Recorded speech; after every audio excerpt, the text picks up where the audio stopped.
Hello friends, I am really excited. I'm going to do something I don't do a lot of. I'm going to do a first impressions video of the deck that I have been longing for since I first saw it. I did not know about this deck when it was being backed, but I started seeing it pop up on Instagram and I just immediately fell in love, so I'm super excited. This is the Luminous Void Tarot created by Laura Zuspan, and it's pretty great, from what I can see. And it's a watercolor deck. And it's an interesting deck because the cards are these sort of ovoid shapes. And that's kind of cool to me. The other thing that's cool is that these were actually inspired by, the shapes were inspired by cards in a collection that she found. Let me see if I can find her Instagram post about this, because it was pretty interesting.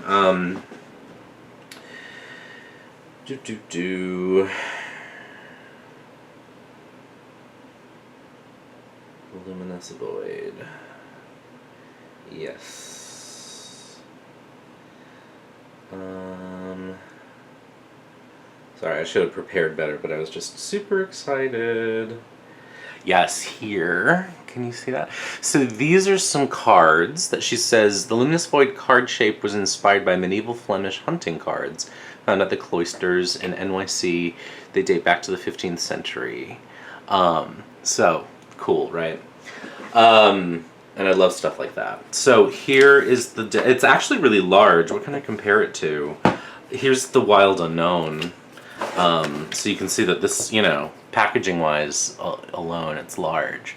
And it came with this nice little hand-painted note. So let's get in, because I'm super anxious to see them in person. Because I've been waiting, and I don't wait easily. The other thing that came in today, which I'm excited about, finally, is, well, not finally, because it wasn't coming in, finally, because I got around to remembering to order it, is the new Pamela Coleman Smith Untold Storybook, which I'm excited about. Alright, so we have a nice matte box, beautiful. This is a deck done in watercolor, which I love. Comes with a little white book. Really nice, really nice, like, stock on this. It looks pretty much like a little white book, you know, in all its very standard stuff. But let's get on to what we're really here to look at, which are the cards. And they are nice and large. Really nice stock. Here's the back. Really beautiful. I mean, these are just really beautiful. I'm so excited. Oh, and they're a little sort of matte gilding on the edge. Come on! How much are we loving this? I'm loving this so much. I'm so excited. I love watercolor. This reminds me a little bit of the Zillick Tarot, which is a Thoth deck, and I really like, but again, with the esoteric titles on, I don't use much. So let's walk through and just experience it together, shall we? Love this. So here's the Fool. Oh god, it's really beautiful. There's like this rainbow action. I love watercolor, I really do. There's just something so breathtaking about it. And can we get a load of those backs? And this is gold. So, oh my god, this is so pretty. The Magus. The High Priestess.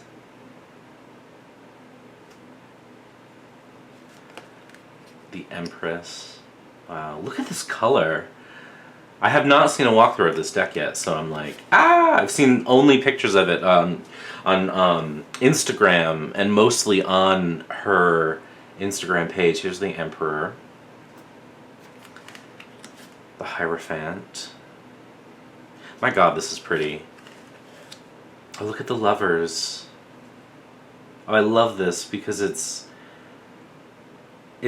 gender non-specific. It looks like there's diversity to this. I love this Chariot. Oh my god, look at the energy in this. I'm so excited. I haven't been this excited about the deck in like ages. Strength. I just love the flow of these cards. Oh, that's beautiful. The Hermit. And the shape is so unusual. I'm curious to see how it's going to shuffle. The Wheel. Oh, okay. Yes. I mean, first of all, that's gorgeous. And then you've got this like shape at the top here. You've got these faces at the bottom.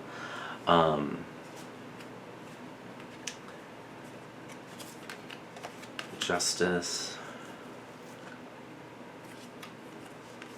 The Hanged Woman. Death.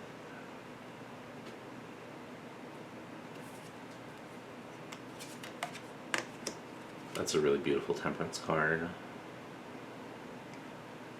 Isn't this gorgeous? The Devil.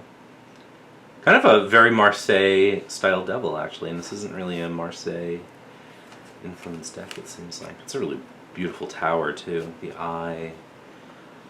Oh my god. I wish that the video could give justice to the richness of these colors. The Star. The Moon. That's really pretty, too. I mean, they're all really pretty. The Sun. No creepy babies for folks who hate that. Judgment.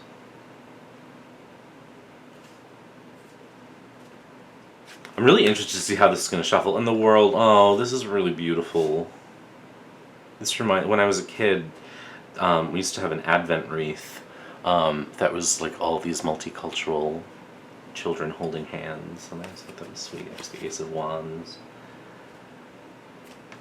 Two of Wands.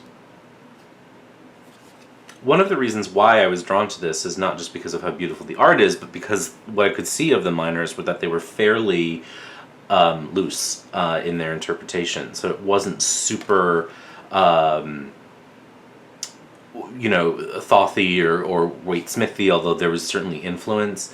They weren't necessarily quite as rigid in its interpretation. And I think you can see there is sort of a fairly loose quality to these. There's a lot of what I call elasticity available in terms of interpretation. I really love this deck.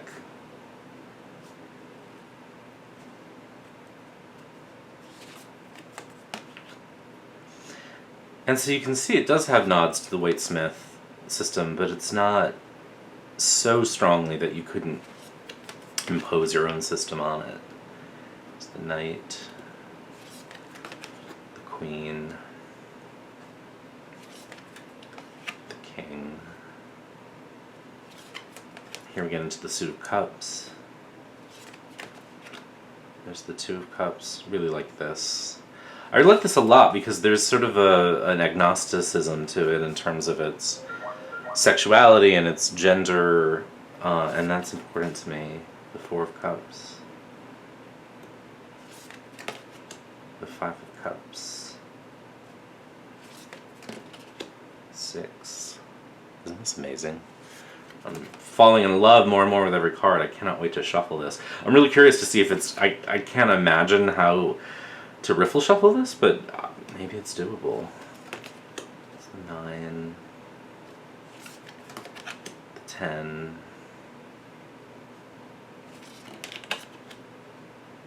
Here's the Page of Cups. The Knight of Cups. The Queen. And there's the King. And so now we move into the Suit of Swords, which is, as you know, a very important suit to me. And it's often the make or break suit in this deck. From what I have seen so far, I think it's a make. So there's the Ace. That's a beautiful 2. Here's the 3. And again, you're going to recognize that I'm pretty happy that it's not 3 swords piercing a heart, although you do get that energy if you need it. Here's the 4. This reminds me a bit of the Wild Unknown. And the 5. 6.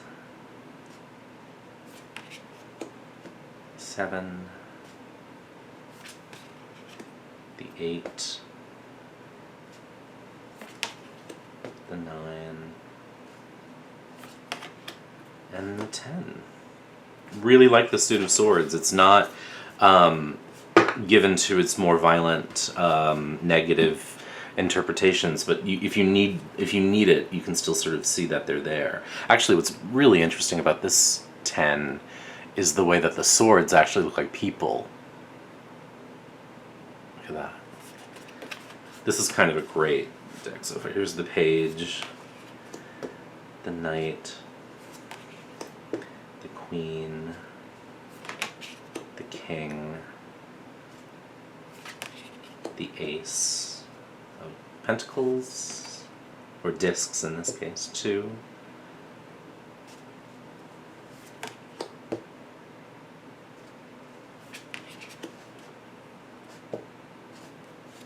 Yeah, 3, 4, 5, 6, 7, 8. It's really pretty. Oh, look at that. That's really great. And the 10. I love this deck. Oh my god, I'm so excited. Page, knight, queen, and then the king. Look how beautiful, you guys. Oh my god. All right, let's do a few things. Let me zoom out so that I can kind of compare the deck size itself to another deck. So it is large, even in its interesting shape. It's substantially taller than, you know, the Wild Unknown, which is, you know, it's a fairly normal size card. The Japarids is a little bigger by card standard, and it's still a bit larger than that.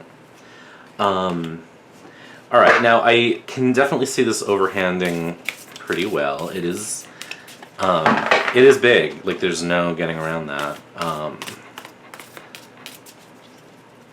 I can't figure out. Like, I definitely can't grab the deck that way. Normally, I would corner shuffle, but there's not really corners.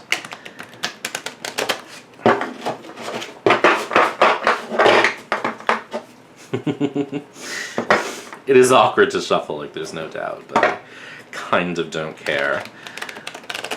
That works okay, you know, I think for a first couple shuffles just to get the deck mix, but this is definitely an overhander. And there is a little bit of grip to the stock, so I would definitely say you need to sort of mix this a fair amount if you're going to shuffle. And it's thick, too. What do I, you know, the Wild Unknown is known for its thickness. Although I've never really had much trouble. You can see it's a little thicker than that. Sorry. Evidently I have more books being delivered today that were not yet. I don't mind large decks, though. I really don't. I mean, I like to be able to riffle shuffle, no doubt. But there is always something really interesting to me about tarot decks. Sort of, in my mind, were always large. And so I don't necessarily mind. As long as I can shuffle them somehow, I'm sort of okay with that.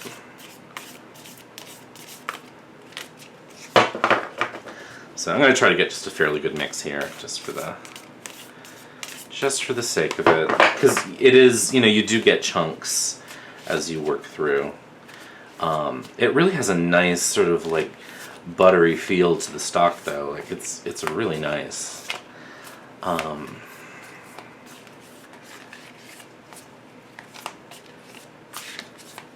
I've never seen anything like this before.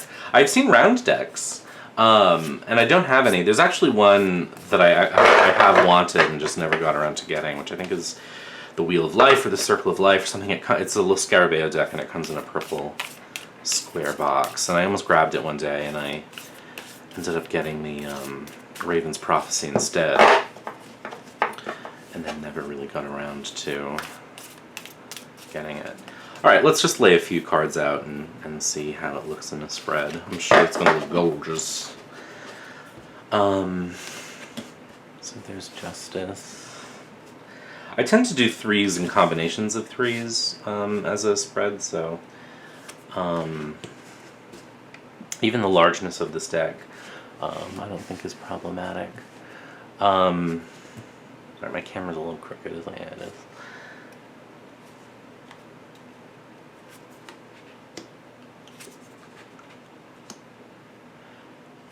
It really is beautiful, and it breathes. So we have Justice, the Wheel, the Six of Wands, the Five of Wands, the Hierophant, and the Emperor. You know, this isn't really a reading, but I think this is just gorgeous, and I'm in love. I think this deck and I are going to have a love affair with each other. Are there any spreads in the book, Luminous Tarot Guide? I just went through this quickly because I could not wait to get to the cards.